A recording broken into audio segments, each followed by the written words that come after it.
Welcome to the BriteVibe podcast. At BriteVibe, we believe everyone deserves to be happy. But in today's world, everywhere you turn, there is division and negativity. At BriteVibe, we have created a global movement to bring 8 million people together who are inspired to live bright, live bold, and share bright vibes. Alone, it can be hard to change, but together we can change the world. Welcome to the BriteVibe podcast.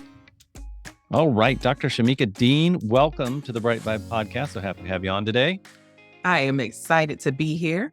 Yes, you are very bright and colorful. Love the painting behind you. Love your energy. Love your glow. Love everything about that.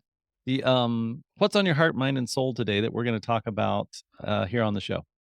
So what's on my heart and mind is what I am purposed to do, which is to restore families. I do that by helping powerhouse women who are extremely financially successful or successful professionally, helping them to find a way to have the best of both worlds, which means um, positioning them with or equipping them with the tools to have a successful business, but also being able to be present in the lives of their loved ones. So their husband, their children, so that they don't feel like they have to trade one for the other. And so that's what I kind of want us to just, dive into because that's my Right passion. about that?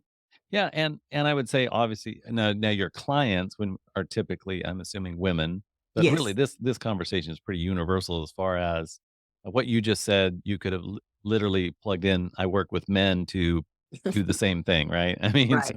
so I don't want all of our male listeners go, okay, this isn't for me today, and click off. This is going to be great, trust me. Yes. There's going to be lots of golden nuggets that we can extract from today's conversation, just around purpose, around family, dedication, and then your degree you were sharing with me pre-show, but your degree is actually in Christian leadership Yes. Christian leadership and psychology. and psychology. Okay. Yes. Mhm. And then uh, and that's a degree. There's so many degrees that I haven't heard Yeah. of because I don't have a degree. Honestly, I've got a degree in life, but not a degree in and a pedigree. And so, Mhm. what exactly is that degree? What was that degree? I guess that area of study, Christian leadership and So the psychology. area of study is really understanding the psychology of, from a Christian perspective. So Mm, basically bridging the best of the two worlds together, right? mm, So being able to teach it from the standpoint of my faith, mhm, um, the Bible and what the Bible says. mhm, mhm, A lot of the principles and things in the Bible as it pertains to even being able to understand why people think the way that they think, how they, respond to, um, trauma or any of those things. So it's really just a way for me to be able to infuse my beliefs into what I teach from a psychology perspective. So that's how it's, mm. yes. Love it. Love it. Love it. Okay, good. So now we have a sense of kind of the filter in which you work, I guess, to some degree, or some of the uh, with people. But Mhm. ultimately, when you talk about restoring families, I guess, what's that mean to you? What's So that what mean? that means to me is I believe that healthy families are the foundation to all relationships, right? So how we come together as husband and wife shows up in how we raise our children. Hmm. Um, the way that we love our children, the way that we help our children build relationships with their friends. So I believe that that family foundation is the core of which all of the things flow. And when we look at statistics of single parent households, we look at, the challenges that a child who may not have both parents in the home Hmm. have versus the one that does, right? There's almost always a very significant difference of the challenges that they experience, some of the things that they face. Hmm. And I believe that that true wealth is not in the amount of money you make, but it's in the legacy that you leave. And that starts with your household, that starts with your family. Hmm. Yeah, totally, 110%. And for some reason, it spurred the memory. I went through some really, really hard, challenging, dark times during during COVID and then just post COVID. and I got to a really low spot professionally, really low spot in my marriage, really low spot in myself. I mean, I was just questioning, not even questioning, feeling like I was a failure in all areas. There wasn't any area of my life I was like, I mean, even as a dad, I was like, I'm an average dad, and I'm failing at everything else. Mhm. And, I was really struggling. I went and I talked to my mother. At one day I went to the place I was working and I just sat down. And I was like, I can't even be here. I just got to get up and, so I get in my car, I drive to, to where my mom lived at the time, and, uh, walked in, and I was just like, hey, I'm struggling here. I'm struggling here. I'm struggling. And and I figured I was going to, get this sympathetic shoulder, and, she's my mom, and right. And, she just looked at me and she said, "No matter what you do, you gotta stay married because you can't do that to your kids." She Wow. said, "So you just figure it out." Mhm. She said, "But whatever you do, you figure it out, and the 2 of you stay together, you and your wife, Mhm. because your kids need you to." Yeah. And I was just like, wow, because I was feeling very, down on myself, a Mhm. lot of self-pity, and she just and and then when I reflected in my life, that's what she did for her kids, right? Mhm. She made sure Absolutely. that my sister and I had that really rock solid foundation even when things were shaky between, my dad and my mom. Mhm. I think every marriage, I would say without almost 99%, every marriage goes through some tough stuff where Absolutely. where the love gets a little thin, and the wanting to stay together gets a little thin, right? Yeah. Yeah. And to your point, and sometimes it's just, you know, life takes us in different directions and down different paths, but I think as much as we can, we need to be dedicated to keeping the family unit together as Mhm. much as we possibly can. I think I can say that without a lot of controversy. Yeah. Right. Absolutely, absolutely. And when it comes to, marriage, love is the foundation of marriage, but commitment is the Mhm. reality of marriage, right? Right. Yep. And so it's really about understanding that love may have brought us together, but us committing to growing together so that we Mhm. don't allow ourselves to grow apart, right? Yep. Us committing to grow as individuals so that we can be better partners. Mhm. Um, us, committing to working through the challenges that come up and learning how to see the differences as a solution and not a problem, right? Mhm. Mhm. And also committing to seeing the blow ups or the breakdowns as something that needs to be built up in the Mhm. marriage. Mhm. So when we approach it from a commitment perspective, and it when we approach it that way, we are more likely to stay together, to see success, but not just stay together. When you commit to growing as a person, you also grow into the better version, of Mhm. yourselves, Right. right? Yep. And Yep. so that's what creates beautiful marriages. It's not the grandiose Mhm. moment. It's the small, little significant things that make such a big impact. That's what makes marriages, great. And Mhm. so these are things like when I'm walking, my clients through this, one of the questions I ask them is, why did you get married? Right. Right. And, it is not that that's not always enough to stay married, but it is a starting point for you to go back and be able to come to build, from that space because there was something that made you say, I really like this person, Mhm. right? I think I can do life with him, Mhm. And so just going back to that moment where you can find the reason that you said yes to begin with, Mhm. and hopefully it's a good reason, Um, Right. Well, hopefully. Or hopefully. find one because you Yeah, or find one, right. and so that's what makes marriages, so beautiful. That's why you still see the 60 and 70-year-old couple who's holding hands, in the store. I just saw a couple like this yesterday, Mhm. and I took out my phone. I didn't, take a picture of their faces, but I just Right. snapped it because those kind of things remind me like they've gone through something, but they Mhm. figured this thing out. Right. They're still in this journey.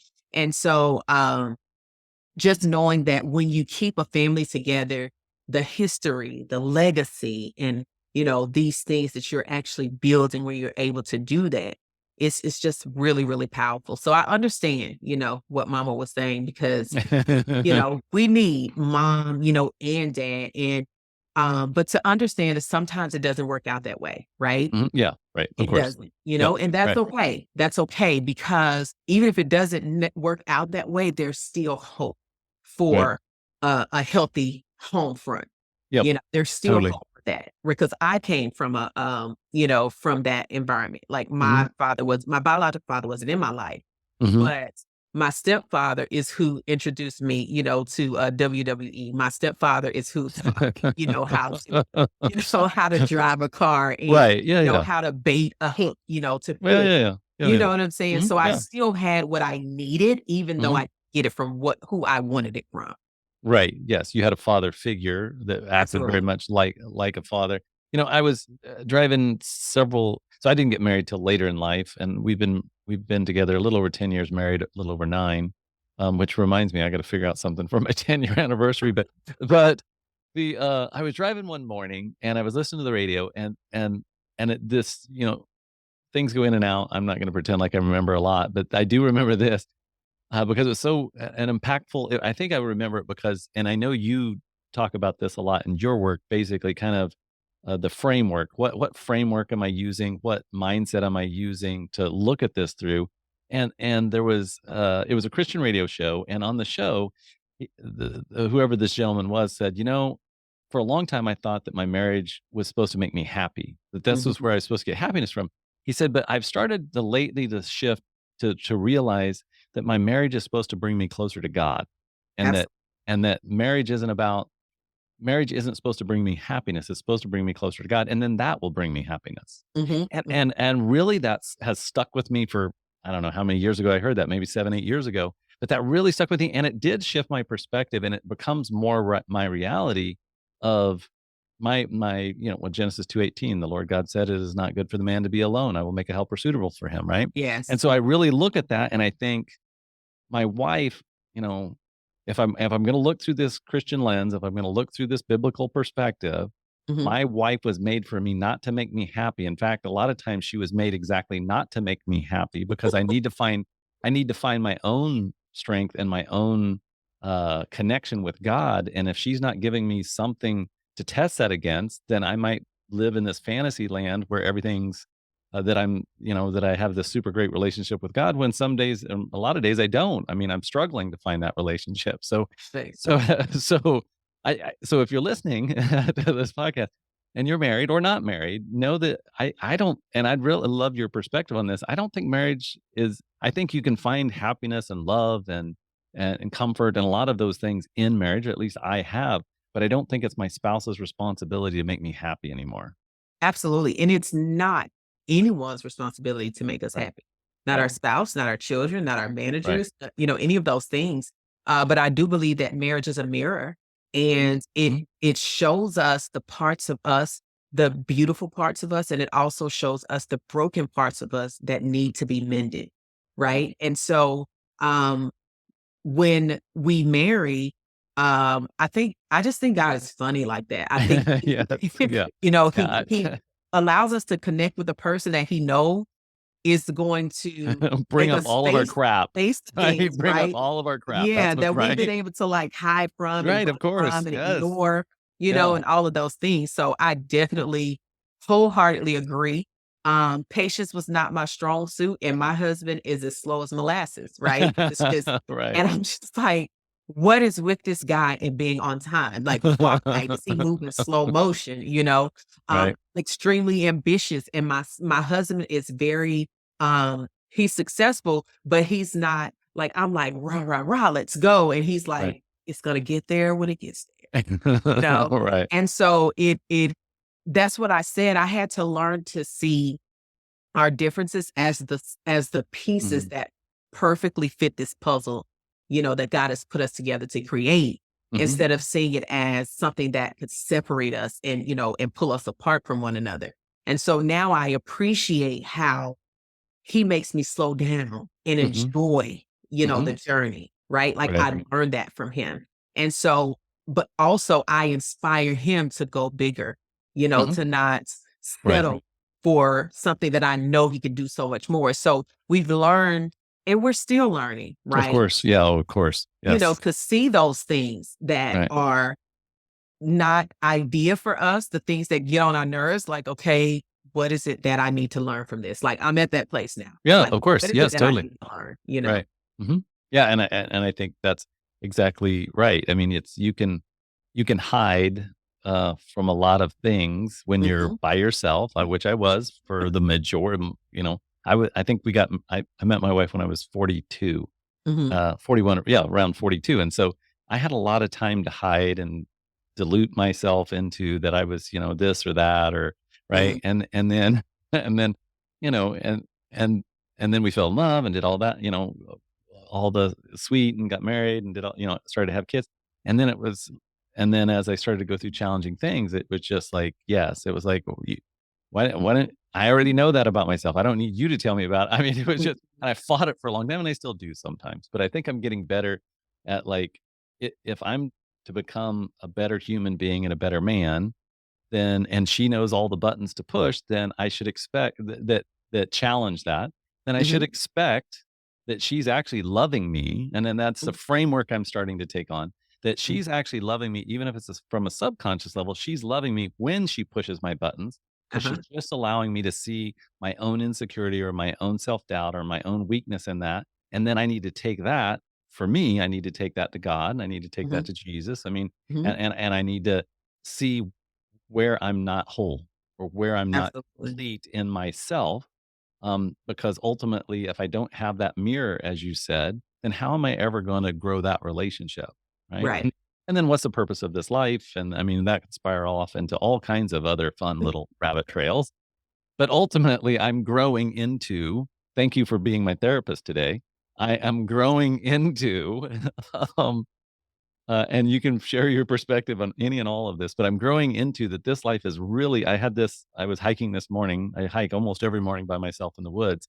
And I have these talks with either myself or God or whoever, Jesus, or this morning I said, my imaginary friend who's real, Jesus, right? So I'm like, Mhm. I'm going to imagine you in my mind so it's easier for me to communicate with you, but I also know that you're real. So and it Right. was very interesting. It was a great talk.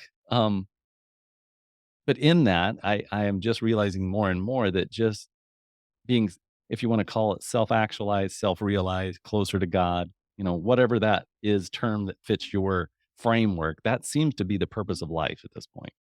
Yes, learning to understand more about who you are, but how can you understand that if you don't know where you come from? Hmm. Right?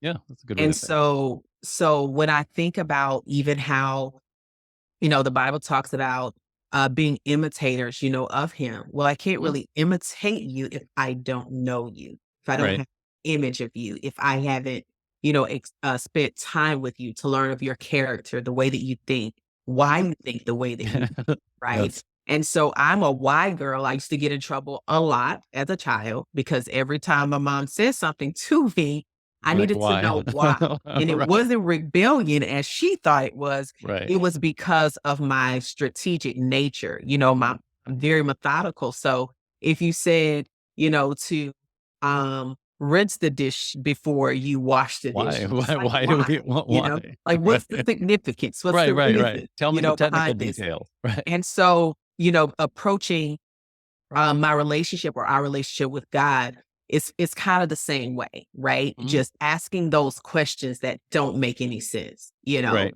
things that aren't clear, so that again you can understand where you come from, uh, understand your makeup, and when you know who you are, doing what you're supposed to do or knowing what you're supposed to do comes naturally Right. because our purpose and all of those things are have a whole lot to do with our identity and how Mhm. we're made, why we think the way that we think. And so I didn't understand why I always had to ask questions about everything. Well, I needed to know the why. It Mhm. makes sense because here I am, Right. helping people to process through their issues, Right.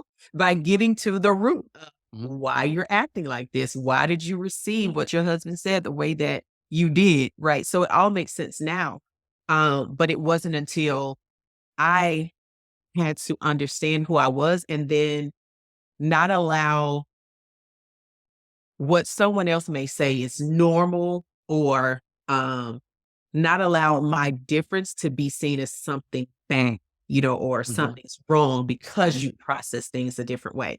So yeah, I think back to your question, I do believe that life is like that. It's always about evolving to the next phase in your life, but that also means evolving into the next version of who you were created to be, right? Right. Yeah. Because you're not the same person you were when you were 30 years old. You're Yeah. not the same No, person, no, you thank know? God. Thank And God literally on that one. And thank God for my children and my wife, right? I you mean, get what I'm saying? And oh so yeah, yeah. as you grow, you start to find out more things about yourself. Some of those things were suppressed. Hmm. Um, some of those things were like, dormant because you may not have had to really deal with that particular area Hmm. in your life. You may have suppressed parts of yourself that someone at some point made you believe that something was wrong with you or how you did things was not the right way to do them. And then as you grow and you evolve, you're like, this was cool the whole time. Like there was really nothing wrong, You get what I'm saying? And so Yeah. it's like I tell people all the time, I say, children know who they are until the world tells them who they're not. We come Right. into the world, if you go back and you look at some of the old videos that you had, and you probably loved music when you were a kid, right? Hmm. But when you got in school, someone may have said, hey, you're a better speaker than you are a musician. And so you go on the path of being a speaker, but then as you keep going, if you really tap into your true purpose, you find yourself back playing music again, right? Hmm. Or maybe you never stop, but it becomes the focal point because you're Hmm. like, this is what I really love to do. This is what I'm truly born to do, right? And Hmm. so that's how our journey in life is. And it's beautiful because God already knows. He's like, Right. I'm gonna let you do what you want to do, right? Right. But you'll come back. You'll eventually get to where you need to be. So it's just beautiful. I think when we embrace life as just an opportunity for us to get to know ourselves even the more, Hmm. I think we will find more fulfillment. Hmm. Yeah, Yeah. I would agree. I would agree. Yes, I would agree with that. It seems, as I've just living in the world I live in, it seems like a lot of people right now, including myself, I'm putting myself definitely in this category, struggle with sense of purpose, with Mhm. sense of connection, with sense of kind of asking the questions of who am I and what am I supposed to be doing, and is what I'm doing mattering, right? Mhm. Here's what I'm doing, but does it matter in the greater scheme of things? Does it matter to other people? Am I really being of service? Mhm. And so I see that, a lot on social media. Obviously, I don't watch the news anymore, so I have no idea what's Yeah. really going on in the world. I don't either. Yeah, you're right. Unless it shows up at my front door or I Or social media or for social media, right? If I see it on social media, I'm like, oh, okay, great. So a Chiefs player's dating, what's her Taylor Swift. Taylor Swift. Well, yeah, and I'm from Kansas, so Kansas. So yeah, Kelsey. She's dating Kelsey. I'm like, oh, okay, great. That still doesn't impact my life, Right. right? That doesn't really help me in any way. So, what are you, I guess, seeing from your professional standpoint? But I guess, what are you seeing? Your clients and others, your friends, family, people on social media? What are you seeing the biggest challenge right now? I guess. The biggest challenge I'm seeing is people shedding the labels, Mm, limitations that were placed on them by society hmm.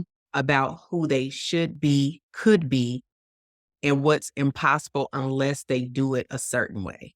Mm.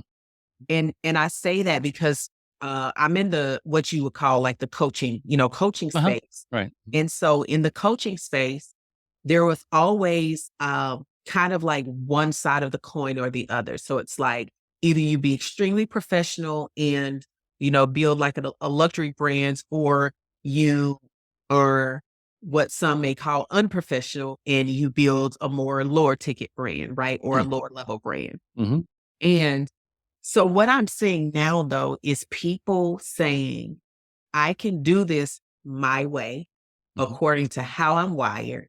I will have as much success as I want to have. And I'm no longer going to allow someone else's blueprint to define my destiny. mm. Right. So I'm seeing a lot of that. And so what I'm witnessing is a lot of evolution. Um, Speaking of the women that I work with, many of them have already made multiple 6 and 7 figures in their businesses. However, the way that they built their business was not true to their core values. And so now people are coming back to the core of what truly makes them happy, what truly aligns with their authenticity. And just understanding that when with all of these years, when people will tell you, just be yourself, just be yourself. I think people are now coming into a place where they're like, I can really be myself and be successful. Right. Right. And I can also have what I truly desire to have. And I don't have to be a certain way to do it. I be who I am and still achieve, and accomplish those results. So I'm seeing a lot of it especially in the coaching space. And with the clients that I work with, these women are like, I don't even like to wear makeup every day, Right. I don't like to wear heels. I like to wear, some Chucks and, some cute jeans. Right. And here I am saying, girl, put on your Chucks, put your jeans on and be who you are. Because people are coming to you because they want to experience the authentic version of you, because your authenticity gives them the courage and the confidence to be their authentic selves. Right. And that's the beauty of the world. Our differences are what makes the world so beautiful. And that's why I know this is a very popular quote when they say great minds think alike. I've always said great minds think differently. That's what makes us great. Not that we are carbon copy or we're mimicking, just who we are, us being different. That's the great part about it, because someone needs to see a representation, of themselves in you to say, oh my God, you mean to tell me I can be myself and still make millions of dollars? You mean to tell me I can be myself and still sing on a huge stage, or, whatever the case may be, I can just be myself and it's cool. Yes, you can. And so that's where we are now. I think COVID, has really made people tap into what matters the most. Right. Yep. That's what we're seeing now. That's why we're seeing such a difference in even the buying behaviors and the trends and the way that people market. People are not buying because you say you can help them make millions anymore. They don't care. What they do care about is what you care about, because they need to know if our core values align, right? But I've always moved with my core values, so I didn't have to shift. Right. But I think that's where that's what I've been seeing. That's interesting. And then how do you recommend that you help people line up more with that? I mean, are there certain steps, or are there certain, practices that you're like, hey, if you want to kind of step out of the shadows, so to speak, step out of your own shadow. Absolutely. I Yeah, think kind of what's that look like? the first step is clarity, right? And clarity means that you are able to see clearly who you are and where you want to go. That's the first thing, right? Who are you? If you don't know who you are, if you don't really know where you want to go, it's going to be difficult for you to get into, to full alignment. And so that means that you're going to want to sit with, sometimes I have my clients, I say, hey, let's do an exercise. When you were a child, what did you want to be? You were growing up, right? Now, some may say, hey, I wanted to be a president of the United States. That's okay. So I say, well, what is it about the president or being the president that excites you, that made you say, yes, that's what I want to do? Oh, it's being able to be, I want to be in control. Oh, so what you really want to do is you want to be in a position of influence. You want to be in a position of leadership. So what does that look like for you right now? You may not be able to be the president, but how can you actually be a person of influence right now? Now, because you want to be a person of influence, how do you want to influence people? Right? What area would you like to influence people the most? So as we talked, for me, it's family first, right? All right. So now that you know where or what area you want to influence those people, now what's the next step? How can you start doing that right now today? Do you know people that you can contact that you can say, hey, let me come and for me, I would say, I would like to come to your community and talk about marriage and money, right? Mm-hmm. Mm-hmm. So but those are the very first steps. So getting clear, and this means being honest, Mm-hmm. right? About what really drives you, what brings you alive, what gives you that passion.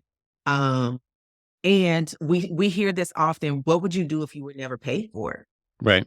Mm-hmm. You know, if you Yep. can still do it and you're not paid for it, right? So I always have them to get clear, because what I've learned is many successful people went on the path that got them the most accolades and applause, Right. not the one that they were truly, truly passionate about doing. Mm-hmm. So they feel like this is okay. People are clapping here. People are giving me accolades. I'm getting accepted and approved by my friends and family. So I want to stay here, Right. you know? Mm-hmm. And so getting back to what you truly love and what you're passionate about, that's the very first thing. Because then once you know that, that's how you're going to start showing up, in the world.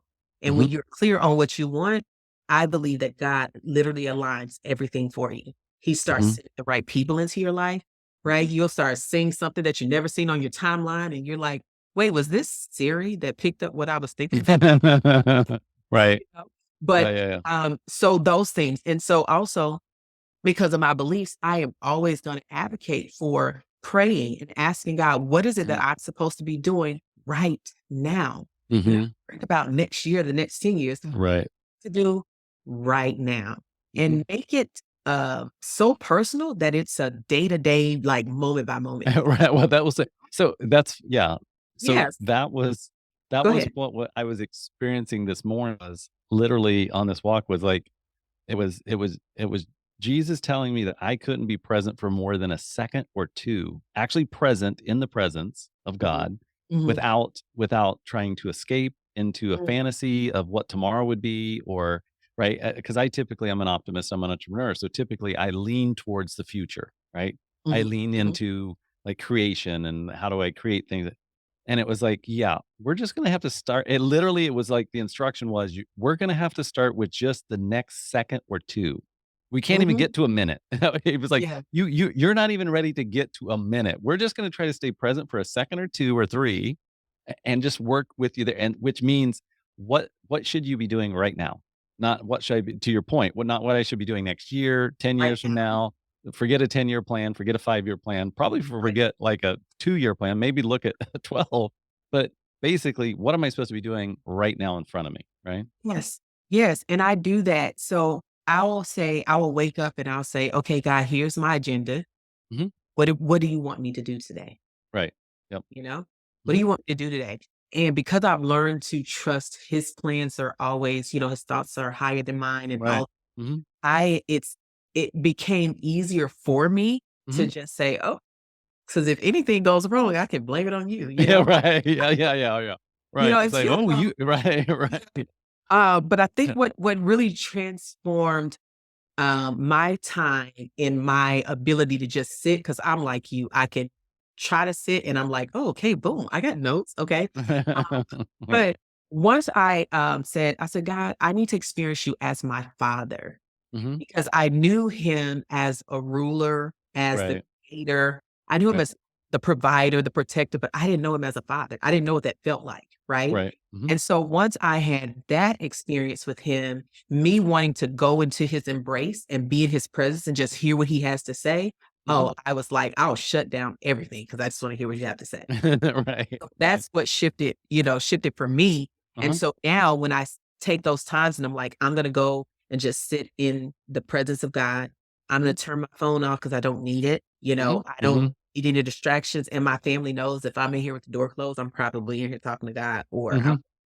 So Right, I right. can, create that space, but it just helped me to not be so needing or wanting to get to the next thing because I enjoyed that presence so much. Mhm. Yeah, totally. Yeah, I love that. I love that. Very inspiring. So you have to have clarity. Sounds Mhm. like even in clarity, then you need to pray or Mhm. Absolutely. meditate or spend quiet time around that clarity to get even more clarity, right? Yes. Mhm. And then is there something else to do from there or? Yeah, so once you get clarity, then of course, and you're praying, you get the next step. So I believe that clarity unlocks the steps.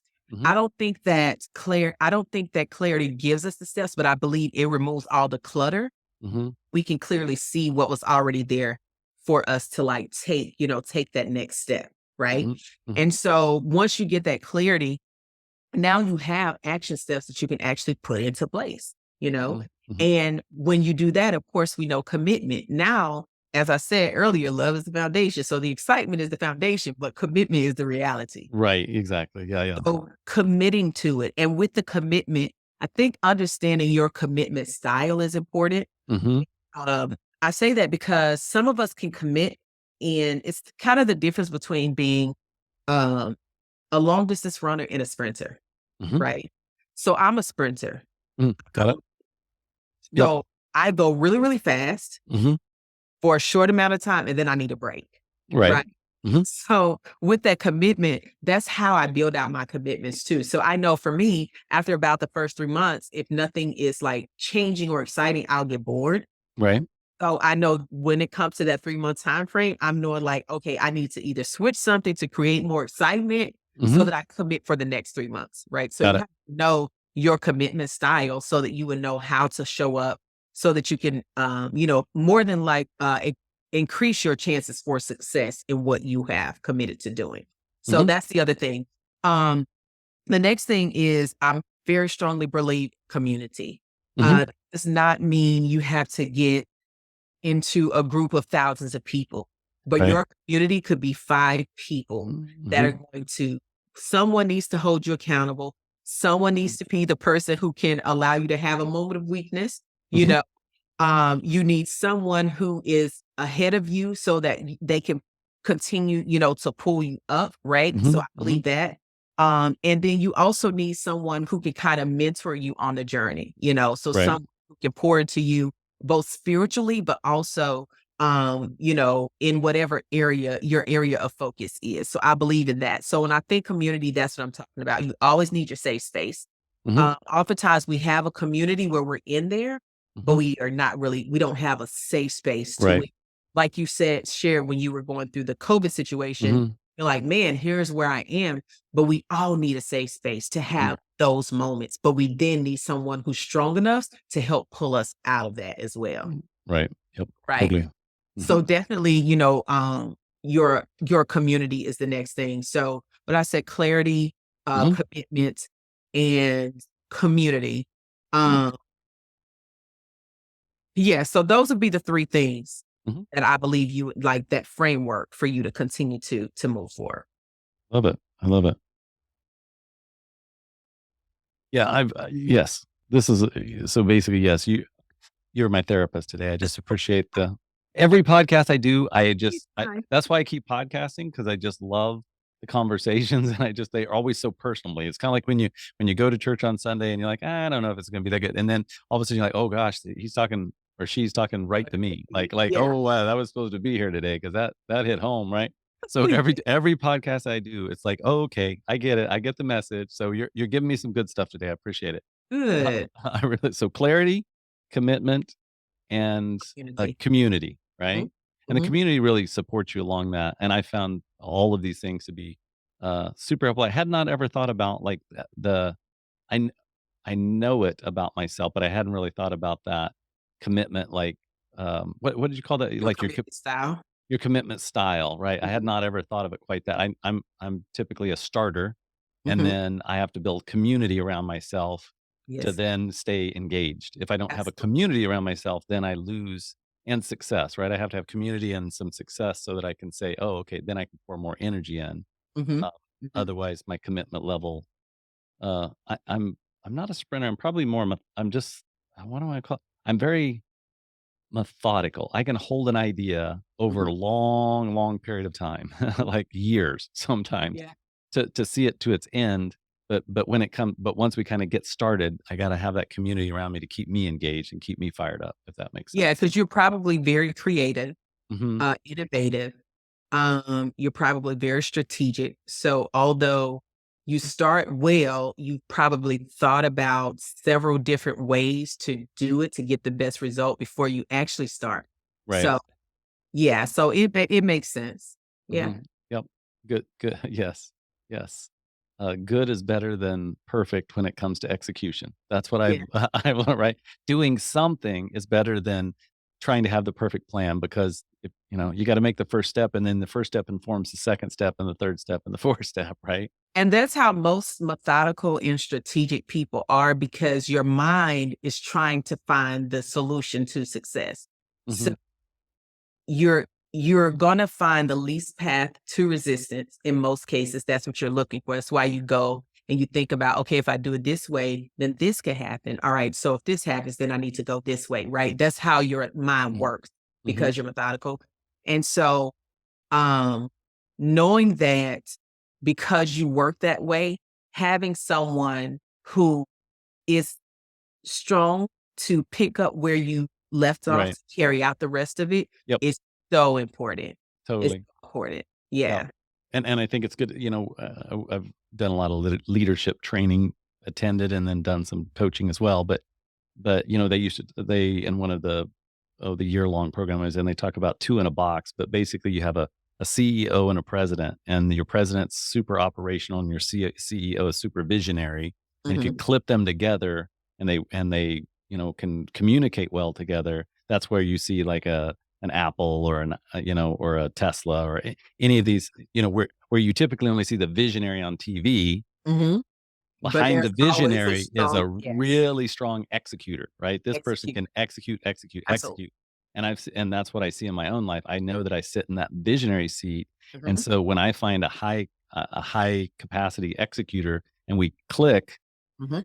then we can do amazing things Right. because and I can also I so appreciate people who can look at a checklist and execute on it and just like check the boxes and just be dogged with it, right? Um, and then I can also see when I work with those people where they just can't necessarily see the Beyond whole beyond right. They're in what's the right there. forest. They can't really see the forest, right? They can see Yeah. the tree. And so it when there's high level of respect and mutual understanding and communication, you can create great things. So yeah, Absolutely. and so you need both. So if you're listening to this, you can kind of identify as one or the other. Just know that to balance you Mhm. kind of need, as you kind of just talked about, you need that other, at least in that scenario. If you're going to Mhm. run a company or you got to have that other personality in the mix if you want to scale and go bigger. You don't have to Absolutely. necessarily have them if you're just going to stay a solopreneur. You don't have to have the both, but to Right. scale, you've got to have both. Absolutely. Yes. Yes. Well, perfect. So, if you could impart one piece of advice, wisdom, I like to call it, if you had one piece of wisdom, just a general piece of wisdom for everybody on the face of the earth, all 8 billion people now, Mhm. and we were going to broadcast that out, and they got a little video of just you, and you had a minute to impart as much wisdom as you can, what would that wisdom be? That wisdom would be, who you are has always been, will always be enough.